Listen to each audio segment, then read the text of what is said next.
Elkanah என்ன பண்றாருன்னா, அன்னாலும் பெண்ணினாலையும் கூப்பிட்டு அவருடைய குமாரன் குமாரத்தை கூப்பிட்டு என்ன பண்றாரு, தேவனுடைய ஆலயத்துக்கு போறார். ஆனா அந்த இடத்துல ஒரு காரியம் நடக்குது. அவங்க வருஷந்தோறும் போகிறாங்க, வருஷந்தோறும் அந்த பலிகளை செலுத்துறாங்க.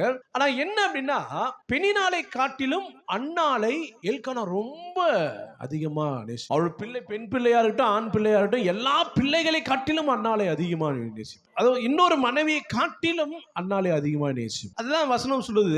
அன்னாலை சிநேகித்தபடியினால் கண்டிப்பானது என்ன பண்றான், கொடுப்பானா. எல்லா இடத்துலயும் இங்க சிக்கன் பீஸ் கொடுத்தா இங்க 2 சிக்கன் பீஸ், இங்க ஒரு மட்டன் பீஸ் கொடுத்தா இங்க 2 மட்டன் பீஸ், ஆமென். இங்க ஒரு லெக் பீஸ்னா இங்க 2 லெக் பீஸ், ஆமென். அல்லேலூயா. இங்க குவார்டர் பிரியாணினா இங்க ஹாஃப் பிரியாணி முட்டையோட 65 சைட் டிஷோட இங்க. அப்ப 2 மடங்கு எல்லாம் எப்படி குழந்தைய காட்டிலும். ஆனா கர்த்தரோ அடைத்து, ஆமென். இல்ல ஒரு பெரிய ரகசியம் இருக்கு. அந்த ரகசியத்தை தான் நீ பார்க்க போற. அல்லேலூயா. எல்கானா அன்னாளை ரொம்ப அதிகமா நேசித்தார், எல்லாரையும் காட்டிலும். அதே வசனத்தை தொடர்ச்சியாய் முடியுது. கர்த்தரோ அன்னாளுடைய கர்ப்பத்தை அடைத்து. யார் அடைத்திருந்தா? கர்த்தர் அடைத்திருந்தாராம். அன்னாளுடைய வாழ்க்கையில கர்ப்பம் தரிக்காதபடிக்கு ஆண்டவர் அடைத்திருந்தார். காரணம்னா எல்கானா அதிகமா நேசிக்கிறான், அன்னாலும் எல்கானாவை அதிகமா நேசிக்கிறார். அல்லேலூயா. இங்க ரொம்ப அழகா சொல்லப்படுது பாருங்க. வாசிங்க 6 வாசிமா.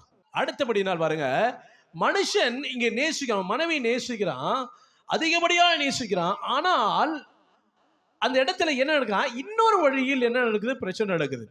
கர்ப்பத்தை கர்த்தர் அடைத்ததுனாலே அவளுடைய சக்காலத்தை என்ன பண்றாலாம், அவளுடைய இன்னொரு மனைவி எல்கானாவுடைய இன்னொரு மனைவி என்ன பண்ற, பெண்ணிலால் என்ன பண்றாலாம், அவளை பேசிக்கிட்டே இருப்பாள். குழந்தை இல்லாதவளே, மலடி, ஓரம்பொடி, நீல எதுக்கு லாய்க்கு, நீல பொண்டாட்டி இருக்குது வேஸ்ட், நீ பொண்ணா இருக்குது வேஸ்ட், என்ன பண்ணுவாளாம், பேசிக்கிட்டே இருப்பாளாம். ஆனா எல்கானா ரொம்ப அதிகமா நேசி. ஆனா இங்க நேசிப்பார், ஒரே வீட்டுல தான் இருக்கிறான். இங்க அன்பு இந்த இடத்துல குத்து குத்துன்னு குத்துவாங்களாம் நம்ம வார்த்தையிலே.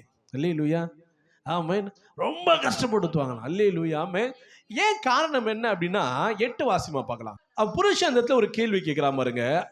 அவன் புருஷன் எல்கானா அவளை பார்த்து, அன்னாலே ஏமா அழுவுற, ஏன் சாப்பிடாம இருக்க, ஏன் கஷ்டப்படுற, 10 குமாரரை பார்க்கிறோம் நான் உனக்கு, நீ என்ன அவ்வளவு நேசிக்கிறல்ல, 10 பிள்ளை இருந்தாலும் அதை நேசிக்கிறத காட்டிலும் அதை விட அதிகமா என்னை நேசிக்கிற இல்லையா, எதுக்கு அழுவது, ஏன் கஷ்டப்படுற, ஏன் வருத்தப்படுற.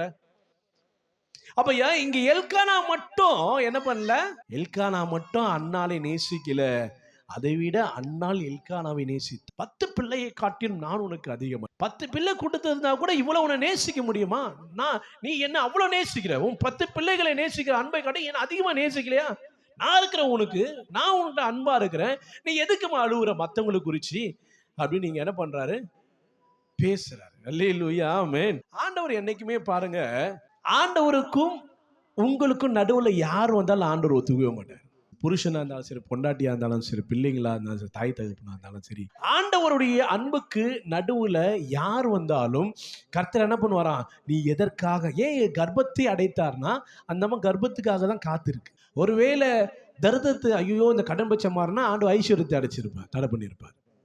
ஒருவேளை பலவீனத்தில் இருந்தால் பலன் கிடைக்காதபடிக்கு ஆண்டு தடை செய்திருப்பார். இந்த அம்மா எதற்காக உடனே கர்ப்பம்னா கர்ப்பம் அப்படின்னு கிடையாது. எந்த காரியத்துக்காய் நீ காத்திருக்கிறாயோ கர்த்தர் அதை தடை செய்கிறார். காரணம், நீ மனுஷன் அதிகமாய் நேசிக்கிறாய். அல்லேலூயா.